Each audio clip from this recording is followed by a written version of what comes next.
Assalamualaikum warahmatullahi wabarakatuh. Kami dari kelompok 2 ingin mempresentasikan hasil kerja kelompok kami dengan tema mengenal kepribadian manusia.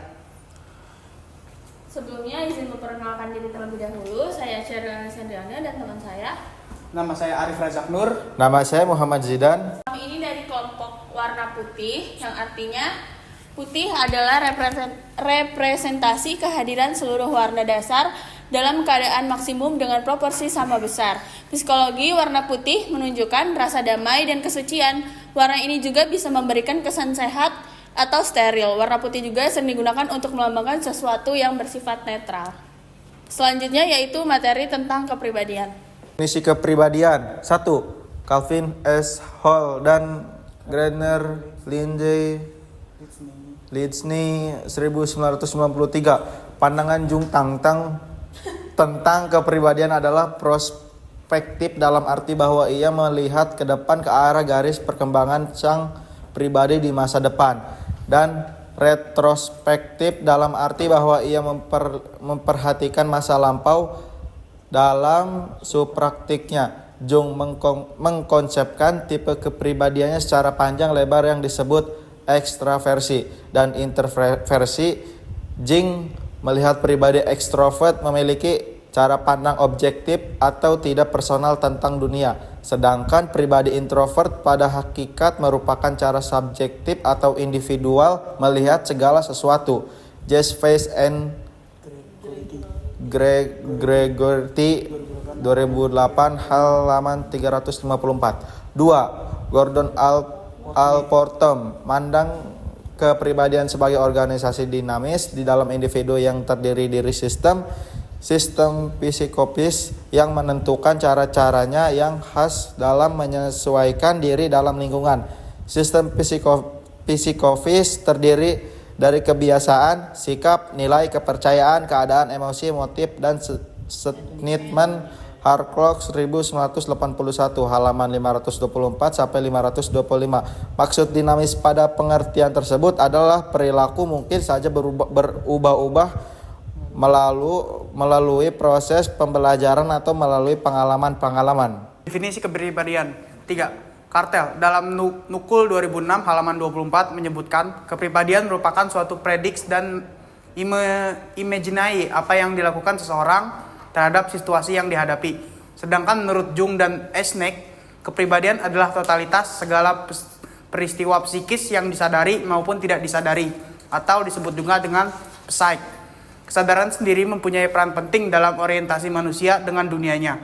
Berdasarkan pengertian di atas, dapat disimpulkan bahwa kepribadian adalah segala suatu bentuk sifat dan tingkah laku yang khas yang dapat membedakan seorang individu dengan individu lainnya dalam menyesuaikan diri dengan lingkungannya. Baik teman-teman semua, itu tadi materi tentang definisi kepribadian menurut para ahli. Nah selanjutnya itu ada struktur kepribadian. Struktur kepribadian itu dibagi menjadi 4. Yang pertama itu ada specific response, yang kedua ada habitual response, yang ketiga itu ada trait, dan yang keempat itu ada type. Selanjutnya yaitu proses pembentukan kepribadian.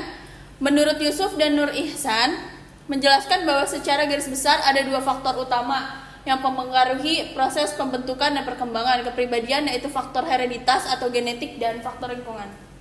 Baik teman-teman semua, di sini ada beberapa tahapan sosialisasi dibagi 3 menjadi jenis-jenis tahapan media. Nah, jenis-jenis itu dibagi menjadi primer dan sekunder. Tahapan itu dibagi menjadi 4, yaitu persiapan, meniru, siap bertindak, dan penerimaan. Dan media itu berasal dari keluarga, teman, sekolah, ataupun media massa. Ya, lanjut. Di sini ada faktor-faktor yang mempengaruhi kepribadian. Yang di atas itu yang pertama ada faktor lingkungan, yang kedua faktor genetik, yang ketiga faktor dengan cara berpikir. Faktor dengan cara berpikir. Faktor-faktor yang mempengaruhi kepribadian. A. Pengalaman awal. Sigmund Freud menekankan tentang pentingnya pengalaman awal masa kanak-kanak dalam perkembangan kepribadian. Trauma kelahiran, pemisahan dari ibu adalah pengalaman yang sulit dihapus dari ingatan. B. Pengaruh budaya. Dalam menerima budaya, anak mengalami tekanan untuk mengembangkan pola kepribadian yang sesuai dengan standar yang ditentukan budayanya. C. Kondisi fisik. Kondisi fisik yang mempengaruhi kepribadian antara lain adalah kelelahan, malnutrisi, gangguan fisik, penyakit, menahun, dan gangguan kelenjar endokrin, kelenjar tiroid, membuat gelisah, pemarah, hiperaktif, dan depresi, tidak puas, curiga, dan sebagainya. Ya, di ini juga termasuk faktor-faktor yang mempengaruhi kepribadian. Yang selanjutnya tadi adalah D. Daya tarik. Orang yang dinilai oleh lingkungannya menarik biasanya memiliki banyak karakteristik kepribadian yang diinginkan daripada orang yang dinilai kurang menarik. Dan bagi mereka yang memiliki karakteristik menarik akan memperkuat sikap sosial yang menguntungkan. Intelijensi.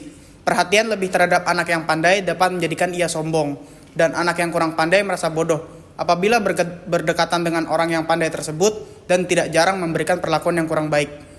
F. Emosi. Ledakan emosional tanpa sebab yang tinggi dinilai sebagai orang yang tidak matang. Penekanan ekspresi emosional membuat seseorang murung dan cenderung kasar, tidak mau bekerja, sama dan sibuk sendiri. Faktor-faktornya lanjutannya ada nama. Walaupun hanya sekedar nama, tapi memiliki sedikit pengaruh terhadap konsep diri. Namun pengaruh itu hanya terasa apabila anak menyadari bagaimana nama itu mempengaruhi orang yang berarti dalam hidupnya.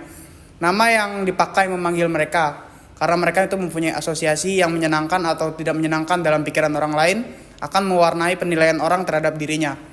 H. Keberhasilan dan kegagalan. Keberhasilan dan kegagalan akan mempengaruhi konsep diri. Kegagalan dapat merusak konsep diri, sedangkan keberhasilan akan menunjang konsep diri itu. I. Penerimaan sosial. Anak yang diterima dalam kelompok sosialnya dapat mengembangkan rasa percaya diri dan kepandaiannya. Sebaliknya, anak yang tidak diterima dalam lingkungan akan membenci orang lain, cemberut, dan mudah tersinggung. Ya, di sini ada lagi yang J. Pengaruh keluarga. Pengaruh keluarga sangat mempengaruhi kepribadian anak sebab waktu terbanyak anak adalah keluarga, dan di dalam keluarga itulah diletakkan sendi-sendi dasar kepribadian. Yang K. Perubahan fisik. Perubahan kepribadian dapat disebabkan oleh adanya perubahan kematangan fisik yang mengarah kepada perbaikan kepribadian, akan tetapi perubahan fisik yang mengarah pada klimaterium dengan meningkatnya usia dianggap sebagai suatu kemunduran menuju ke arah yang lebih buruk. Ya, di sini ada tahapan-tahapannya ini ada 3. Ada introvert, terus ada extrovert, dan ambivert. Ya, ini bisa lihat nih orang-orangnya introvert, ambivert, sama extrovert. Nah, di sini itu ada konsep kepribadian ekstrovert. Mereka itu orang-orang yang ekstrovert itu biasanya mereka itu mau bergaul, gampang bergaul, nongkrong misalnya sama teman-temannya, cepat beradaptasi, dan mereka juga jarang mengambil kesempatan yang datang. Terus juga ekstrovert itu suka lelucon, yang bagaimana yang dijelaskan dari awal, dia itu emang anaknya social butterfly banget gitu, sosialisasi banget. Nah, mereka itu orangnya nggak mau pusing, jadi ya nggak mau terlalu memusingkan sesuatu hal lah, optimis dan juga ceria. Dan mereka itu lebih suka melakukan kegiatan-kegiatan di luar ruangan, dan mereka itu nggak suka kalau misalnya berdiam diri aja. Menurut Jung, orang ekstrovert dipengaruhi oleh dunia objektif di luar dirinya. Maksud dari objektif itu berdasarkan fakta yang dia rasain. Kayak misalnya tadi main, nongkrong sama temen-temen, ngobrol, dan segala macam. Nah, orang ekstrovert ini biasanya dipengaruhi oleh lingkungan, baik lingkungan sosial maupun non-sosial. Konsep kepribadian introvert. Jadi introvert itu dia itu suka berdiam diri gitu, suka sendirian kemana gitu, sendiri-sendiri tanpa bergaul dengan orang yang lain. Di sini ada ambivert. Jadi ambivert adalah kepribadian yang terbentuk dari kombinasi antara introvert dan ekstrovert. Ini diketahui fleksibel ya, jadi dia bisa tiba-tiba introvert, bisa tiba-tiba ambivert, tergantung mood lah biasanya ya. Itu ada pengertian karakter menurut para ahli. Ini tuh banyak banget para ahli yang mengemukakan tentang definisi dari karakter itu tersebut. Contohnya yang pertama dari Alwisol misalnya nih. Karakter adalah suatu penggambaran tingkah laku yang dilakukan dengan memperlihatkan dan menonjolkan nilai benar salah, baik buruk secara implisit atau eksplisit. Jadi karakter itu kayak benar-benar menunjukkan kelakuan seseorang itu gimana ya. Cara berpikir. Nah, cara berpikir itu. Nah, menurut Kamus Besar Bahasa Indonesia, arti karakter adalah tabiat, sifat, kejiwaan, akhlak atau budi pekerti membedakan seseorang yang lain. Misalnya diri sendiri, kayak saya karakternya seperti apa, Zidan karakternya seperti apa, dan juga Arif karakternya seperti apa. Ini ada unsur-unsur karakter, emosi ya perasaan atau gejolak yang dalam diri ya. Emosi itu biasanya berganti-ganti tergantung waktu. Konsep diri adalah yang paling penting, adalah cara pandang seorang terhadap dirinya sendiri. Jadi itu bisa masuk ke dalam pola pikir dirinya sendiri. Kebiasaan dan kemauan itu biasanya tergantung dengan kehidupan dia sehari-hari ya, kebiasaan dan kemauan. Sama masa kecil juga tergantung. Kepercayaan ini banyak yang bilang dia turun-temurun atau gimana, tapi ya termasuk lah. Di sini ada 4 jenis karakter manusia. Yang pertama koleris, dan yang kedua sanguinis, yang ketiga flegmatis, dan keempat melankolis. Macam-macam pembentukan karakter. Teman-teman semua, jadi tadi itu ada macam-macam karakter ya.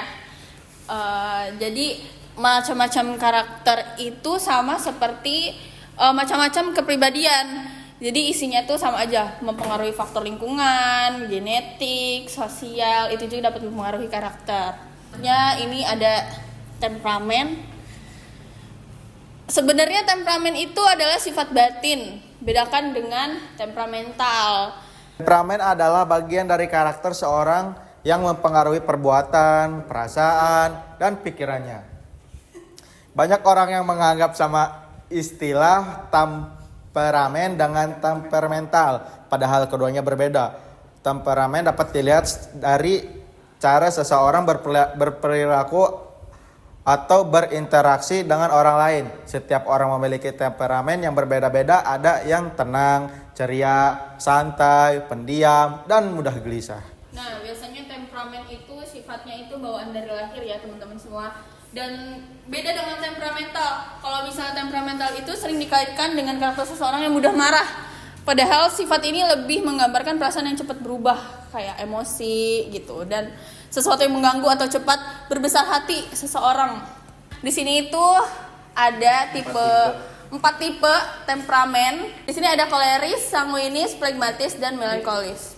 Juga ada pembahasan jenis-jenis temperamen. Ini adalah tipe-tipe temperamen pada anak yang biasanya sangat berbeda ya dengan orang dewasa yang tadi. Ini ada easy child yang fleksibel, pola tidur dan makannya baik dan juga senang bermain. Difficult child adalah menolak tempat baru, sering menangis, maunya nempel sama ibu. Slow to warm up child, dia malu berada di tempat baru. Apakah temperamen dan emosi itu sama? Nah, istilah temperamen memang kerap dikaitkan dengan emosi. Padahal yang disebutkan sebelumnya, temperamen tidak selalu berhubungan dengan emosi. Emosi dikenal sebagai luapan perasaan yang berkembang dan surut dalam waktu singkat. Sementara menurut J.L. Watt, temperamen adalah bawaan kondisi sejak lahir, bagian dari genetik yang memberikan pengaruh besar bagi hidupnya. Untuk temperamen tersendiri itu, temperamen dan emosi sama-sama perasaan yang memang dialami oleh manusia, dan itu menjadi hal yang sangat wajar ya. Karena ya bagaimana yang kita tahu, emosi itu tidak dapat dipungkiri, dan hanya saja emosi lebih mengarah pada perasaan yang dirasakan. Sedangkan temperamen adalah sikap yang ditujukan ketika melakukan suatu emosi. Jadi temperamen itu adalah sikap, emosi itu adalah perasaan. Sekian dari kami. Sekian dari kelompok kami. Kurang lebihnya mohon maaf. Wassalamualaikum warahmatullahi wabarakatuh. WSS guys.